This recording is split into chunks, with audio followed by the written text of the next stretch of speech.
Glória a Deus, queridos. Por aqui está o missionário Wagner de Jesus, de São Luís do Maranhão, Brasil, para trazer a segunda mensagem de hoje, baseada no tema visto em Gálatas, capítulo 1, verso 6, onde Paulo diz que muitas pessoas vão passar do evangelho da graça para outro evangelho, que ele chama aí de maldito. Ele diz que mesmo que um anjo do céu venha trazer outro evangelho e pode pregar sobre a graça, usa quem ele quiser para falar mentiras, se não for igual ao evangelho e você não receber ele para usar na sua vida, nos seus valores, na sua libertação, na busca do seu próximo, para avisar ele e ajudar o seu próximo também conhecendo esse evangelho, aí diz: você está amaldiçoado. Por isso que também tem uma outra expressão na Bíblia, de 2 Coríntios 6, verso 1, onde Paulo diz: cuidado para você não receber a graça de Deus em vão. O que é em vão, irmão? Vão quer dizer inutilmente. É quando Deus diz: está aqui para você um monte de coisa boa que eu quero te dar, mas que estão inseridas aqui dentro do evangelho. Então você vai ter que estudar, aprender, utilizar em você e dividir com os outros. Aí você diz: mas eu não quero. Ou então você diz: eu quero do meu jeito, e não como está escrito na Bíblia, e não como viveu Paulo, como Paulo aprendeu, como ele passou para os outros, como a igreja primitiva recebeu o evangelho verdadeiro e repassou para outros e chegou até aqui.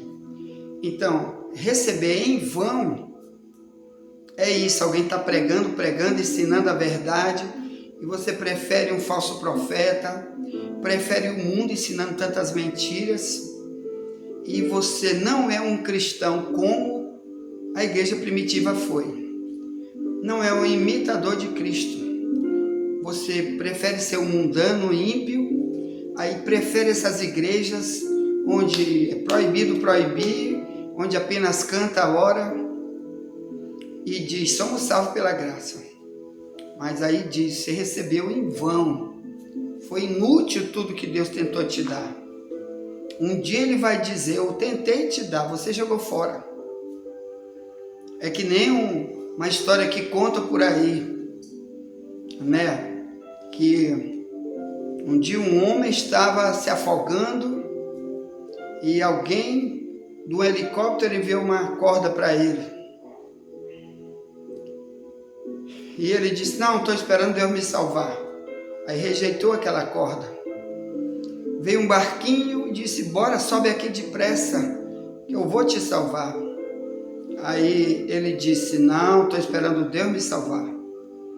Então várias outras pessoas tentaram ir falar para ele. Ele disse: não, estou esperando Deus me salvar. Só que a correnteza veio e matou ele. E ele era um pecador, nunca se arrependeu de coisa nenhuma, e foi queimar. E um dia ele entrou num julgamento, que a Bíblia diz que todo mundo vai entrar num julgamento, do Apocalipse 20, 10 ao 15.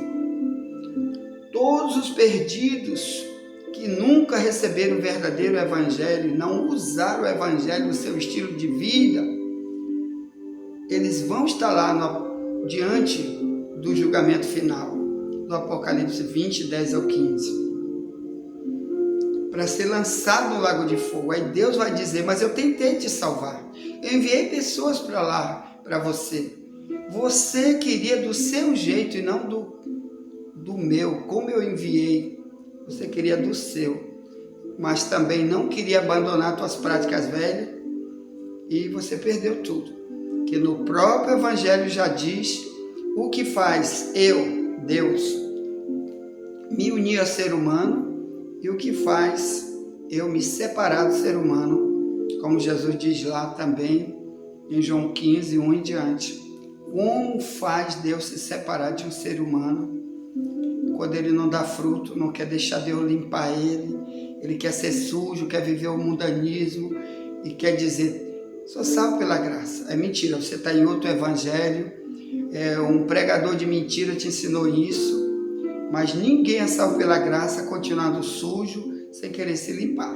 Ele está cortado da relação com Deus, visto em João 15:1 em diante. Bem, eu quero falar de algumas coisas sobre a graça. O Tiago também, não é nem Tiago, é Judas, né? Bem do ladinho do Apocalipse, a gente já estudou um pouco aqui sobre o Judas, né? Que não é o Judas que se enforcou, é outro Judas que era um discípulo de Cristo. E ele escreve isso aqui bem aqui, ó, no capítulo 1, no verso 3, diz: Amados, procurando eu escrever-vos com toda a diligência acerca da comum salvação, tive por necessidade escrever-vos e exortar-vos a batalhar pela fé, que uma vez foi dada aos santos. Porque se introduziram alguns, que já antes estavam escritos, para este mesmo juízo, homens ímpios, que convertem em dissolução a graça de Deus e negam a Deus, único dominador e Senhor nosso, Jesus Cristo. Então, aqui o Espírito Santo está usando este autor bíblico para dizer que tem muita gente que está transtornando em dissolução a graça de Deus. Então, isso aí é outro perigo, irmãos, que pode ser feito com a graça. É como se você tivesse, como ele diz, tornar em dissolução. É como você tivesse um leite muito bonito, por exemplo, leite de coco. Um leite de coco bem forte, bem bonito, bem nutritivo, que é um dos alimentos naturais mais poderosos do mundo, é o leite de coco, né? Quem toma leite de coco ou apenas mastiga o coco todo dia, ele vai ter muita coisa boa para a sua saúde. Bota aí no YouTube os benefícios do leite de coco, tem um monte de médico falando. Aí vamos dizer que você fez esse leite de coco todo dia para tomar todo dia, né? Eu, pelo menos aqui em Alcântara, a gente toma ele com café, para substituir qualquer outro leite, é milhões de vezes melhor do que qualquer coisa, né? O café com leite de coco, que aqui tem coqueiro, tem coco babaçu, para todo lado. A gente também faz isso aqui quase todo dia, tem dia que não, mas tem dia que tem sim o café com leite de coco, porque dá um pouco de trabalho fazer. Mas vamos dizer que você pega o leite de coco, mistura com uma lama e vai beber ou dá para alguém. Você está tornando em dissolução aquilo ali, está dissolvendo, misturando para se tornar uma coisa pior e dá para os outros. Toda vez que você diz, ó, isso aí não é pecado, quando a Bíblia diz que é pecado, o pregador que faz isso está transtornando, está misturando coisa que o diabo deu para ele passar para os outros, e ele está sendo condenado e levando multidão de gente a ser condenada, porque está transformando o evangelho verdadeiro em algo imprestável, em algo que não vai servir para a salvação. É isso aqui também que Judas está fazendo. A graça foi misturada. Melhor, tudo o ensino que Jesus deu foi misturado e perdeu seu valor, perdeu sua eficácia naquela vida que recebe aquele tipo de evangelho que a carta aqui, Judas 1, verso 4, diz que homens que vão participar do juízo, quer dizer, vai ser condenado, julgado de maneira dura, porque eles são ímpios. Então quem faz isso, Deus chama ele de ímpio, que pega o evangelho e começa a escolher palavras aqui, né, que não ferem ninguém nunca, não arranca o pecado, e começa a passar sempre só isso para as pessoas e esquece que aqui na Bíblia, ou melhor, o diabo não deixa ele olhar que aqui na Bíblia tem um monte de outros textos que confronta totalmente esse estilo de vida bandido que é trazido através desse evangelho misturado, transtornado, e ele está indo para o fogo eterno, mesmo que sua igreja tenha 1000 membros, que seja a maior denominação do planeta. Ele é um homem ímpio que vai enfrentar o julgamento do Apocalipse 20, 10 ao 15, porque aqui diz que ele está escrito já, já está escrito para esse juízo. É a mesma coisa de dizer o teu nome já está escrito no livro do inferno. Em vida teu nome está lá. Você precisa tirar o teu nome daí. Você precisa como se arrepender para teu nome sair dessa inscrição que quem fez lá foi tu, rejeitando o evangelho original, porque você não quer jogar fora um monte de coisa que você faz de errado, e então prefere o evangelho mesclado, passando para outros, levando multidões para a condenação de Mateus 15, 14, que Jesus disse, quando um cego guia outro cego, vai os dois para o abismo. Então você está levando multidão de gente para esse evangelho mesclado, misturado, e você está fazendo o que? A banalização da graça, que é o tema de um livro que eu escrevi, chama-se A Banalização da Graça. Você pode botar no YouTube aí, digite Missionário Wagner Jesus, aí bota A Banalização da Graça. Você vai ver um monte de vídeo de 40, 50 minutos eu explicando sobre esse livro, que aqui não vai dar para explicar, e também a gente leva em vários seminários que a gente dá por aí sobre esse tema. Quando alguma igreja chama a gente vai para falar esse tema. O que eu posso fazer com tudo que Deus já me deu de graça? Uma das coisas é isso aqui, eu ir para o julgamento final como réu, porque eu estou transtornando a graça, eu estou fazendo o que ele diz aqui. E lá em Hebreus 10, 29 e 30 diz, Deus julgará o seu povo, porque eu estou ferindo o Espírito da graça, quer dizer, o próprio Espírito Santo. Aí diz, horrenda coisa é cair na mão do Deus vivo. Então lá diz que essa pessoa vai estar condenada, em Hebreus 10, 29 e 30. Ele diz que ele é adversário do próprio Deus. Quando ele faz isso, ele está trabalhando como adversário. Pode pegar lá, Hebreus 10, ó. Diz assim, ó, 29, diz, de quanto maior castigo cuidais vós, será julgado merecedor aquele que pisar o Filho de Deus. Quer dizer, pisar, você está pisando nele, quando você diz, não é assim, é do meu jeito, eu quero viver meu pecado e eu vou para o céu, Deus é obrigado a me levar para o céu, se eu me arrepender. Você está pisando ele, botando ele no teu pé, porque você está dizendo que você é maior do que ele, que você que tem a verdade, ele tem a mentira, que ele vai ter que te aceitar. Você está pisando nele. Aí diz, ó, verso 29, de quanto maior castigo cuidais, vós será julgado merecedor aquele que pisar o Filho de Deus e tiver por profano o sangue do testamento com que foi santificado, e fizer agravo ao Espírito da graça. Aqui está falando de alguém que um dia já foi santificado. Um dia alguém já passou uma experiência com Deus, que Deus limpou, transformou, libertou, santificou. Alguém que um dia de verdade já foi cristão. E agora ele começa, pelas bandejas que Satanás começa a passar para ele, ele pensando que não tem nada a ver, isso é de Deus, isso é de Deus, aquilo ali é de Deus, e não sabe que agora ele já está em outro evangelho de maldição. A tua vida está amaldiçoada, vai enfrentar aquele tribunal de Mateus 25, 41, que diz que Jesus um dia vai separar as ovelhas dos bodes, e ele vai dizer para os bodes, para trás de mim, malditos, por fogo eterno preparado por diabo e seus anjos.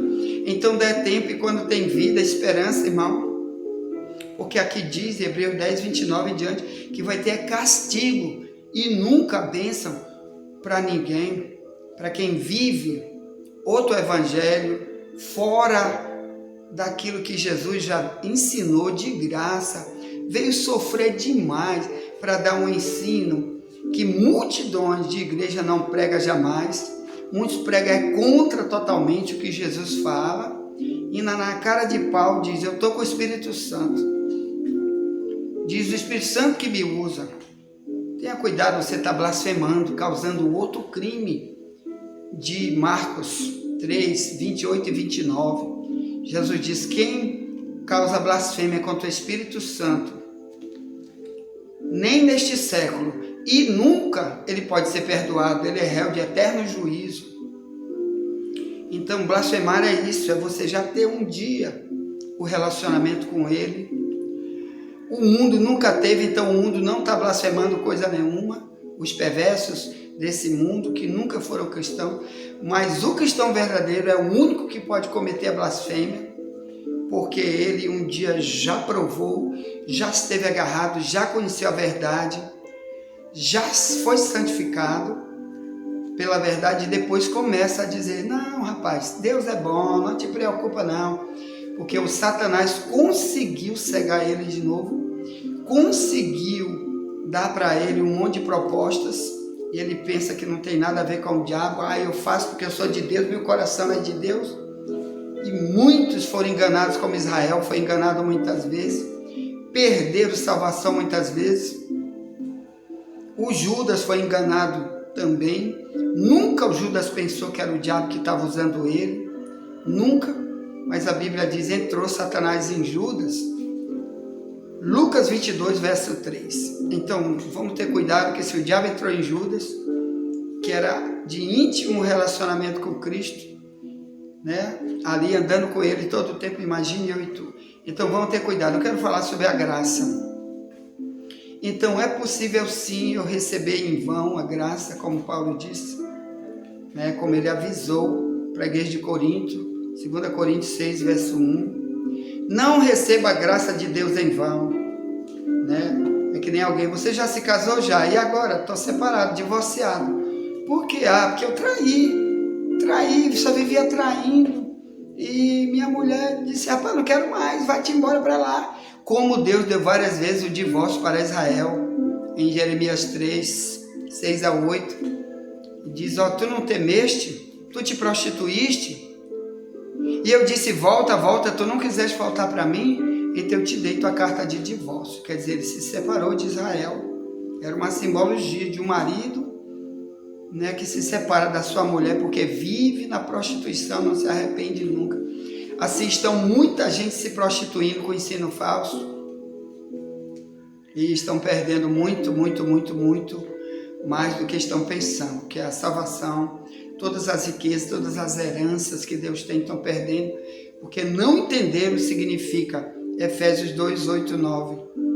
Pela graça sois salvos, não vem de vós, é dom de Deus.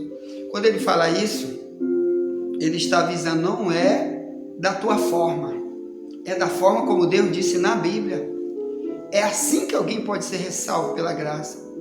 Aí ele diz, não vem das obras para que ninguém se glorie, quer dizer, não é do meu jeito, não sou eu que faço, não é o meu evangelho, é do evangelho de Cristo.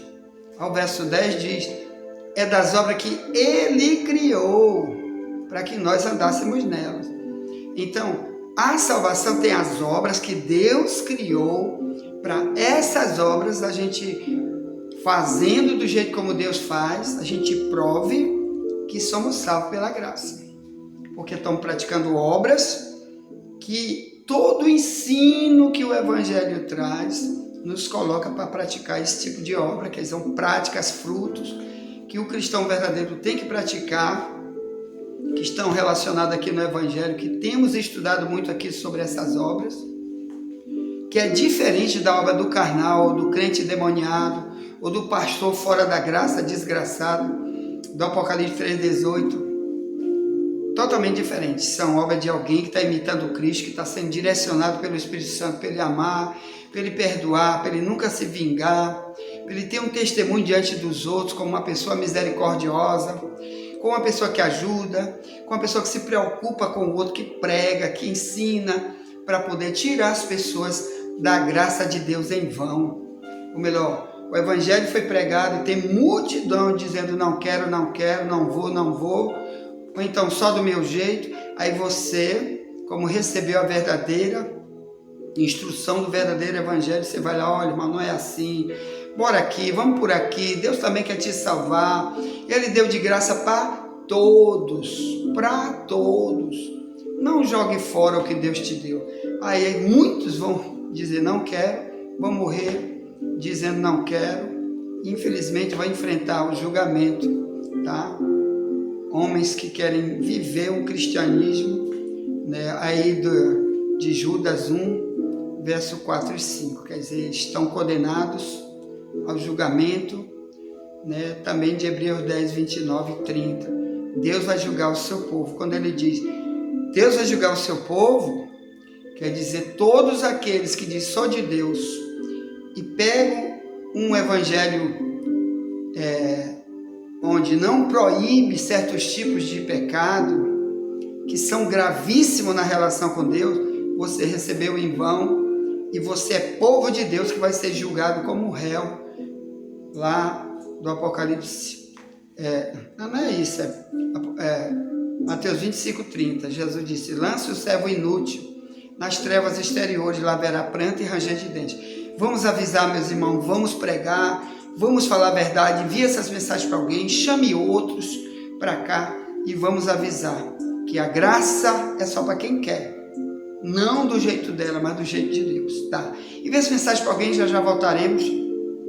Nunca te esquece, somente a verdade nos libertará.